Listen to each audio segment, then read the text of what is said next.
turabaramukije bakora dukurikirana ubu ni Steve Mix kuri Ikimamara TV nkuko mukora bona nababwiye ahandi imuyinga muri commune Mwakiro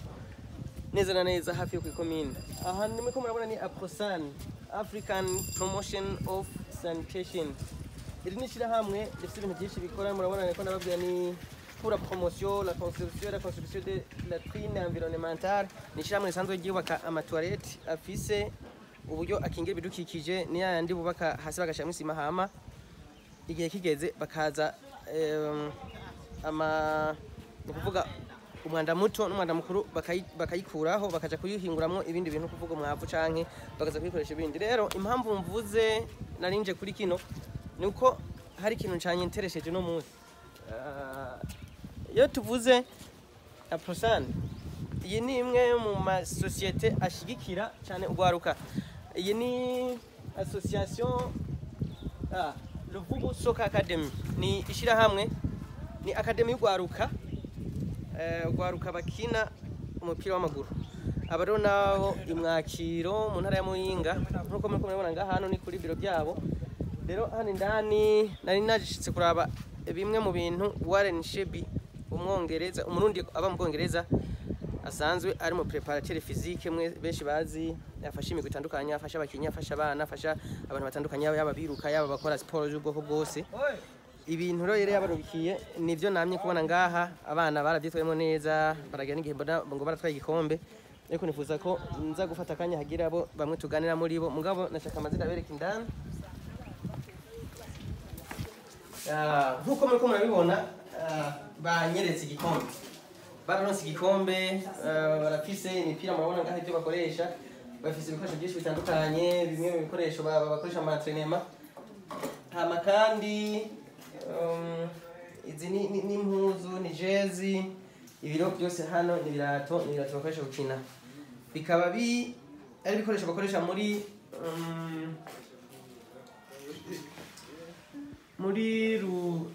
ni Ruvubu Academy ibi ni birato Warren Cheby yabahaye ego Warren Cheby mwese muramuzi muri England muri Ingilani Portsmouth ko mubona ngaha nabo rero barabikoresha ishobora cyose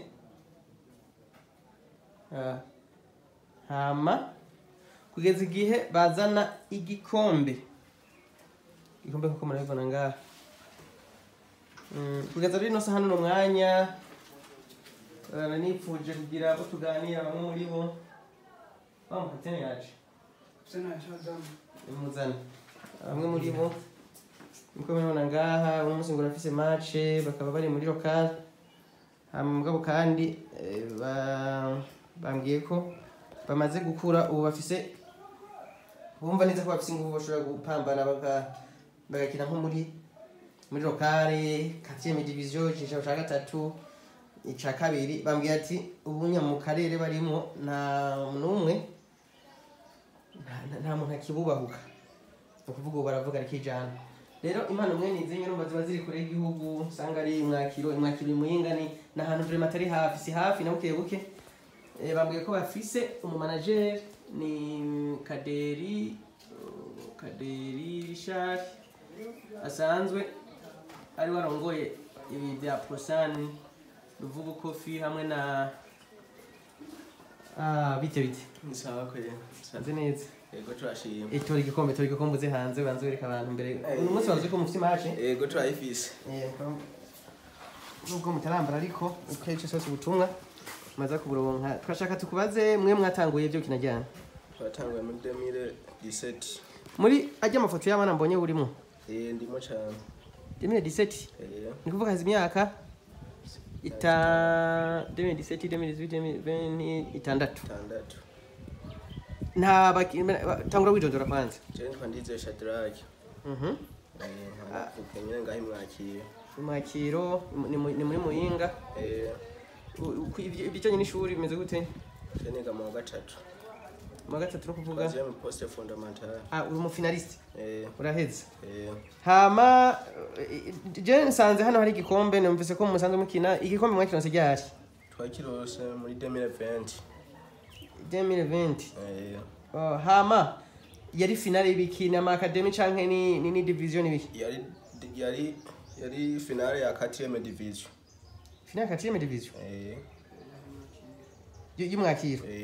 hama ntimwabandanije none oya ntitwabandanije ko sinzi impamvu yabiteye twararindiye ko badutuma ko turabura ntitwabandanije duza kadwingira bari ntitwabandanije ko ntituzi impamvu yabiteye hano ntimuziho federasiyo ikorera y'umwakiro canke abandi babakuriye mu mva bivuga ko iki oya ntitwumvise ico babivuga ko ariko ababikoramo turazi kandi nabo ngaha nyene ariko ntituzi iyo vyahereye ariko kandi urumva n'ubu muracakina n'ubu turacakina mbe mukina muri ekipe yitwa Ruvubu Soccer Academy ni yandi ni Kaderi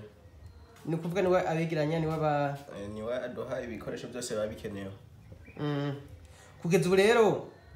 ihangiro niriye mwe mwifuza iki twe twifuza gushika mu cicaro ca mbere nyene tugatera imbere none ubu bumva mo bishobora tubishobora mungana gute ubunya muri abakinyi bangahe mungana gute turi 24 hama bose bariga canke harimo abatari abanyeshuri aya bose bariga nta baravaga ngo bagende kwiga handi hama banduruke bakinira handi canke ngo baronke iyindi migwi atari bavuye ngaha muri academy oya hama nta barabiheba hariho ababihevye mugu baca babasubiriza ariko baracari ngaha none mwumva ari iyihe mpamvu ituma babiheba umuntu wa mbere yahevye yagize ubusuma yiba amatelefone yayivye Kaderi baca baramwirukana yarafise atugezo tubi ubundi nawe yateye inda umukobwa nanye baca baramwirukana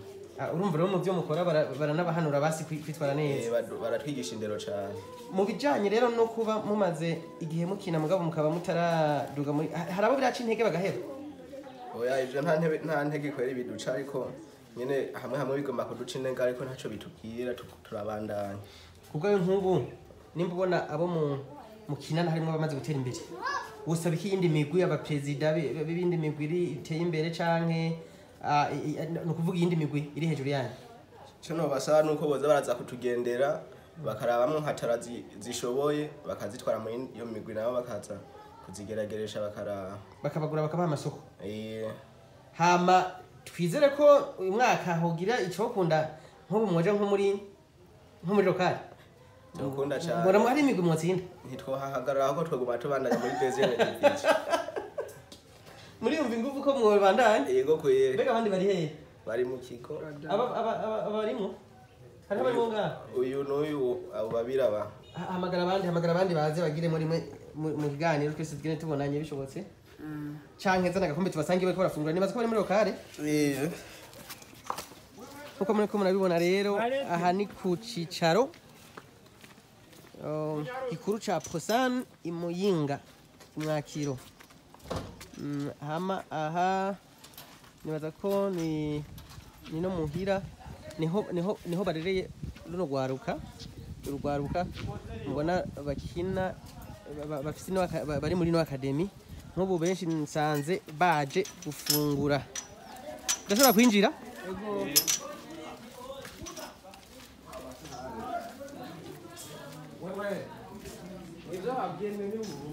Como murabibona rero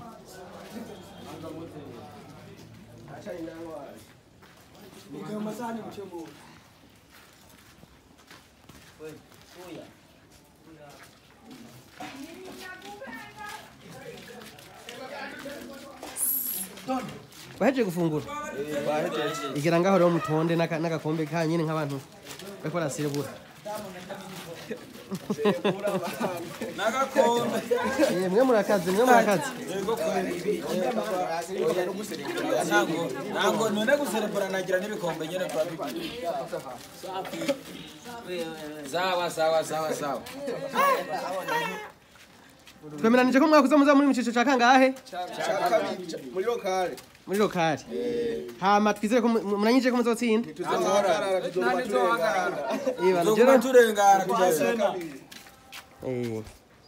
jiro ndabara inyuma kuvuga ubu turi kumwe ibishoboka byose tuzoyifashanya mugabo nanje munyemere ko ikintu ca mbere indero ica kabiri itize Sawa. icya gatatu objectif Sawa. gushika he mu ciciro ca mbere gushika he mu ciciro ca mbere guserukira igihugu Ijya guserukira igihugu abandi mu cyiciro cya mbere abandi ku itabi okay Ushikiruraya. voilà iki rero tugisezerane guhera ubu nukuvuga mu gukora gasiporo umuntu wese akora terabundi hama nimbara gatizo ukora terabundi kujisho wewe wiyemere wumve ko ugiye gutera imbere hama ugiye guteza imbere igihugu kandi nawe ugiye guteza imbere na famiye yawe uko biri kose cimbona muri abasore bameze neza ntibishobora guheruka hopuma hapo mona batatu kujya mumva banyange kujya mumva ba Jospe bandi nabandi bari buraya twizere ko nko mu myaka nk'ibiri canke 3 hazorimwe abasore nka babiri niburi urasi bari buraya murabinyemereye Sawa. Original. Okay ibirato ni Warren Cheby yorungikiye bishikira kwa Tumushimire cyane. Muramuzi none Warren Cheby muramuzi nzomubwira azoze kubakoresha icize azikoresha buraya para televiziki hama nibaza ko hari n'ibindi bintu byinshi ashobora kubandanya bafasha narumvise abivuga hama kandi mwubahe president wanyu nawe vraiment mu muhamashi burya Kaderi kuba ya N'amazina ya Kaderi. yitwa gute Kaderi yazokora indege. afise ishyamba yitwa gute Aprosan yitwa gute Aprosan murakoze cyane rero nibandaniza imirimo mwari murimwo tuzosubira ngarutse mugabo muwe murakora siporo kandi mukine mutekanye numvise ko mwabaye abambere ngo ntimwabandanya ikibazo nibaza ko ikintu kizosubira kuba nimba cyarabaye byaraheze ubu ntikizosubira kuba merci.